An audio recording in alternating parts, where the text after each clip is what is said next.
Hi everyone, welcome to my channel. My name is Shakija, and if you're new to my channel, I hope you like this video. Please comment, like, subscribe to my channel if you're interested in what's going on in my life and what I'm talking about today, because I plan on doing more videos like this.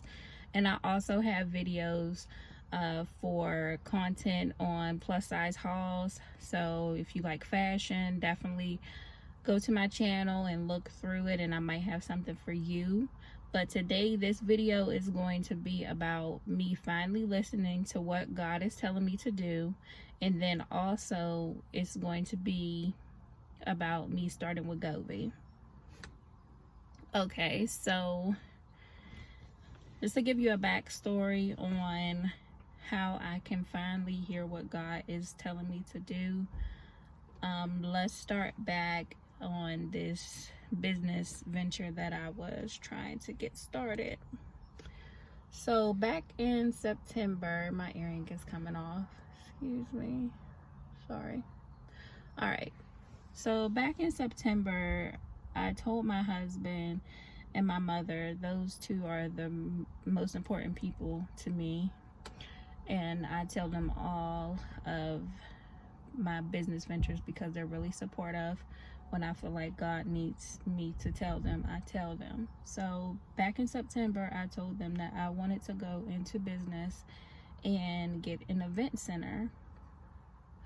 Down here where I live, people have event centers where they're in like store plazas for small events like baby showers and maybe a reception for a wedding. So they're smaller events where you can talk to a property manager that owns like a whole bunch of different store plazas, and you could turn that place into an event center. So I told them that I wanted to go into business doing that, and they were completely supportive completely supportive of me doing that, and we just went full force automatically. I didn't talk to God. I thought I was talking to God, but the way I was moving, I was not consulting with God to see if that's where he wanted me to be. So we went full force into me starting this business. I start buying, I got them in a garage right now, so I start buying tables, I bought chairs, I bought linens, because you know I'm about to start renting out this place. I have to get it ready. I start buying everything, and then we went to go see a place. The first place I went to go see, the rent was way too high, and it used to be a church where we would have to do we would have to change the floors and everything. They had like older carpet, so we didn't go with that place. Then there was a second place that we went to go see, and that second place, the day we went to go see it, and I should have took this as a sign. I have a son, he's 1 now. My husband was getting him out the car, and he was buckled in, but he wasn't buckled in correctly when my husband was getting him out his car seat, because he didn't know that I took his car seat off, because I didn't know how he was getting him out the car. I was talking to the man that was showing me the place. But anyways, the day we went to go see it, my son at that time set up out his car seat and fell out of his car seat. Whew.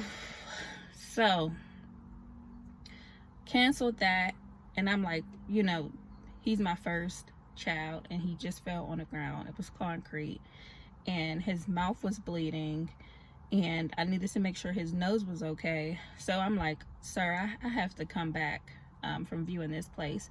I need to go to the hospital to make sure he doesn't have a concussion or anything like that. I need to make sure everything's okay. So we dropped everything, we canceled the meeting, and I said I was going to meet with him later to see what's going on. I should have took that as a sign that this wasn't the right place to be, because before I even could see the place, something happened to my son. My son is okay though. There was no concussion or anything like that. He just had a busted lip. Thank God, because I was going to kill my husband. No, not literally, but yeah, I was mad. So when that happened, I told the man I would meet him later, because he was giving me a good price on how much this event center would be, and I didn't want to lose out on it. And he was like, you know, the landlord is going to let y'all stay there 3 months free because there's a lot of renovations that you have to do. So you can be doing the renovations and getting your permit while this is happening. So I was like, yeah, you know, this sounds like a great idea. So we went on and we signed the lease. And we signed the lease for 3 years, okay? So as soon as we signed the lease, because they told me that I couldn't contact the city to get all my permits and stuff until I signed the lease.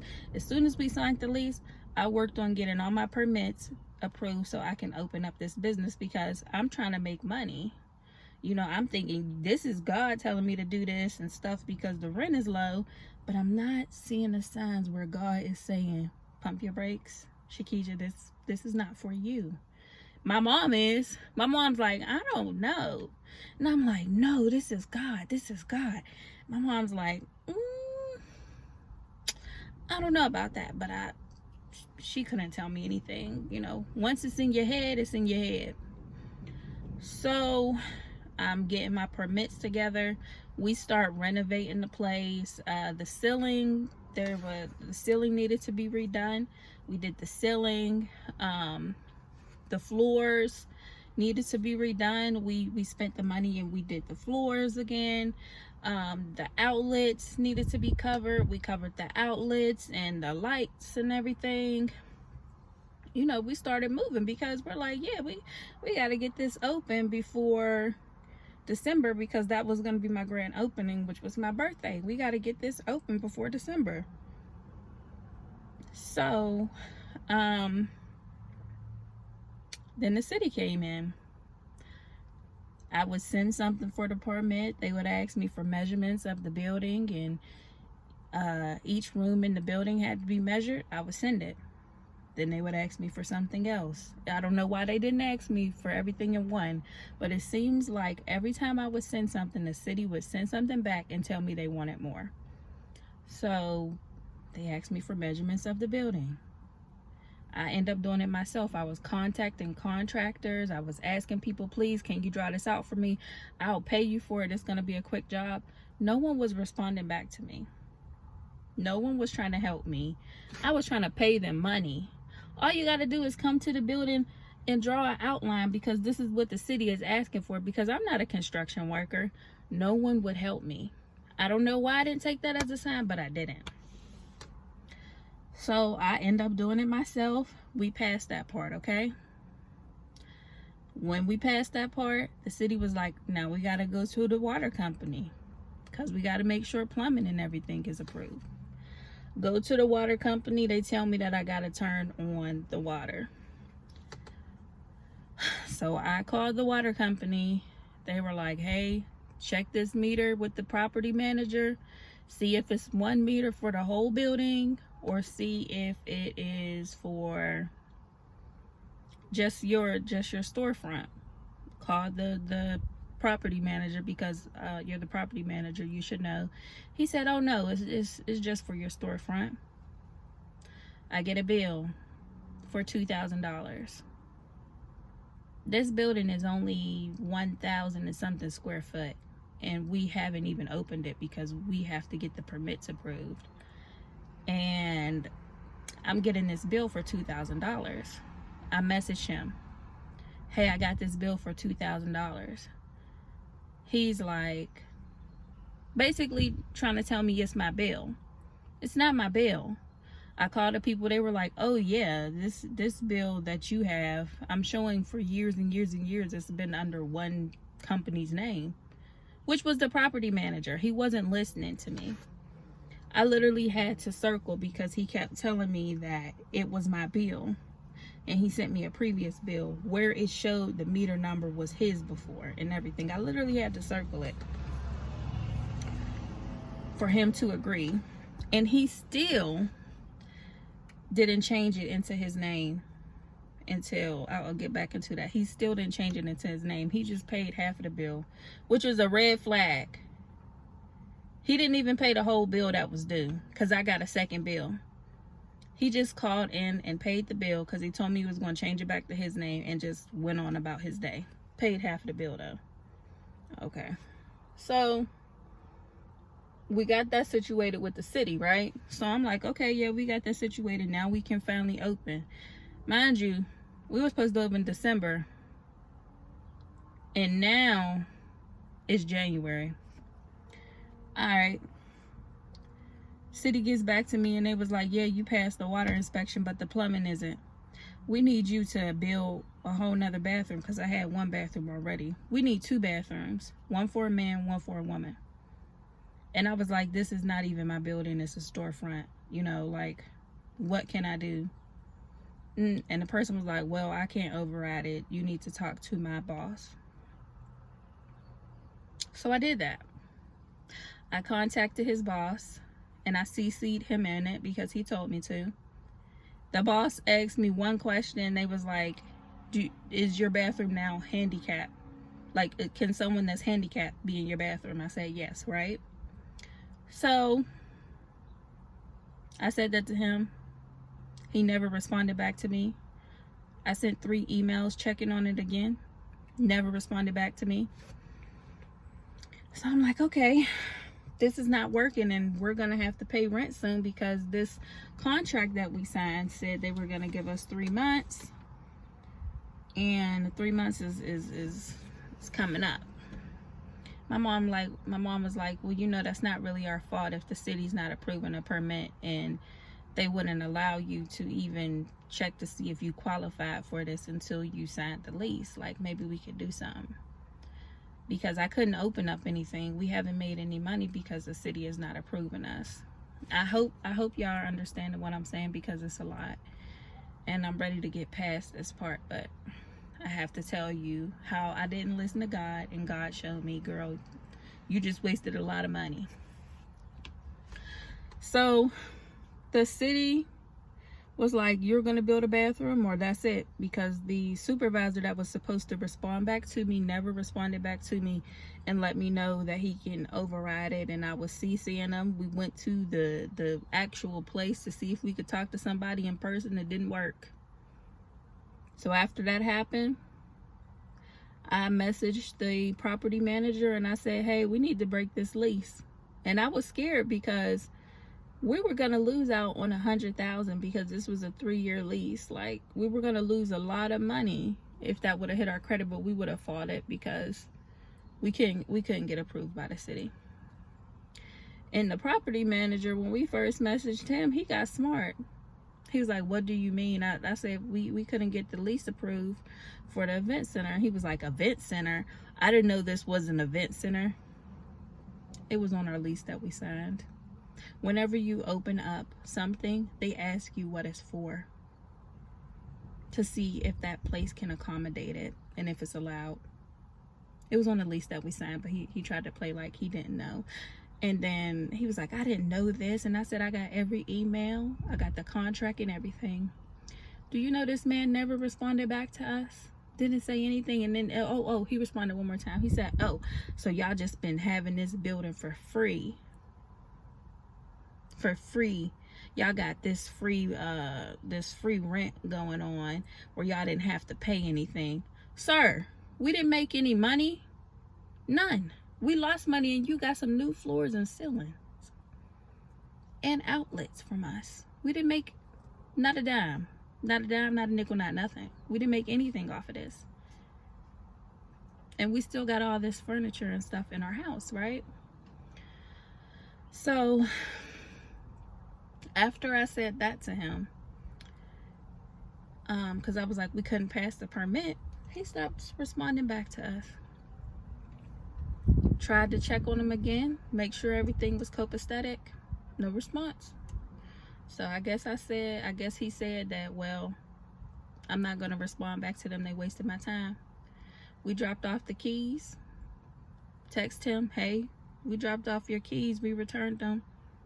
Again, no response. And we just got out of the contract without it hitting our credit and without us going to court. So God did bless us with that, but we still had a lesson to learn, because we had all this stuff. Like, we remodeled and we bought all these party supplies, which isn't cheap, and they're in our garage now because we're trying to do like a party rental to, you know, earn money back for that. So if anybody is in the DFW area and need party rentals, we have them available. But God really showed me that I wasn't listening to him. I was listening to myself, and I just jumped out without his permission into something that I had no business jumping into. Maybe down the line, that's something that he wants me to do, but that's not something that he wants me to do now. So November and December was a really hard month for me because I was stressing on how to get this business and everything started. I'm a new mom. I just had my son in April, and we're losing out on all this money and postpartum, etc. And then that's when I really leaned towards speaking to God more. And God was speaking to me. He was speaking to me through different signs. Through at night, I would talk to him. In the morning, I would talk to him. I had very vivid dreams where I can remember him when I wake up. He was speaking through me through dreams. You know that little voice in your head too. I was hearing that, and he was telling me which way to go and what he wanted me to do. So everything I do now, and ever since I did that, and I put this party rental on hold, it's been working in my favor. I haven't told anybody my business, really. Not all of it, because he doesn't want me to share it. And God made me realize that I need him. When I got pregnant and after having the baby, the people that I would talk to every day, we kind of fell back from each other, minus my mom and my husband. And it wasn't that we fell back from each other because we had bad blood. It's just that God needed me to be alone. So all my attention was on him, and I could hear him. So that's what happened. Like, they fell back, and, you know, I got my life together. And my life is to me, my life is together. Like, I don't stress about things that I used to stress about because I know God has me. And I write stuff down, and I'm writing stuff down, and I'm seeing that he's answering me just with little things. Like, I could just be like, say for example, oh God, you know, I'm broke, I need some money. Then all of a sudden it's I hear something like, well, you know, go get a scratch off, and the scratch off might be $5 and I win 50, for example. So that it's something little, but it's something. I need some water, it's hot here.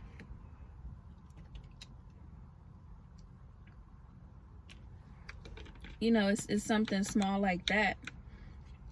Like, every time I pray to God, he answers me each time. Like, it's so crazy. And I'm just monitoring what's going on, and I'm seeing what he's doing for me. So I'm just on this journey. I hope you guys follow me, so y'all can, so once this does happen, you know, everything that I was writing down, I can share with y'all what God did for me. But I just wanted to give you a backstory on who I am and how my life's going. I'm a mother. I like fashion. I can sing. And I'm getting closer to God, and I want to tell people my story. So hopefully it inspires you. Can't talk, sorry. To get closer to him and grow a relationship with him. I hope so. But that is my story on how God is working through me and talking to me every day, and I'm so grateful for him. Okay, let's get to the Wegovy now. So the Wegovy, I am on my 4th week, and I'm on the 0.25 milligrams, the lowest dose. And I lost about 2 pounds. Haven't lost anything yet, which they say is common.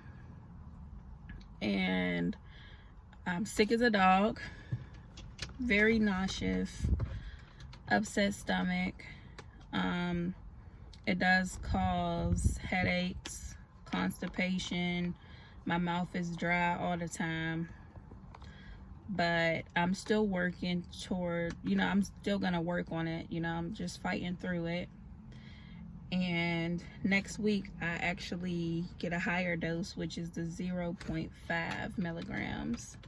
So we'll see how that week treats me. Hopefully I start losing weight and I have a better review for you.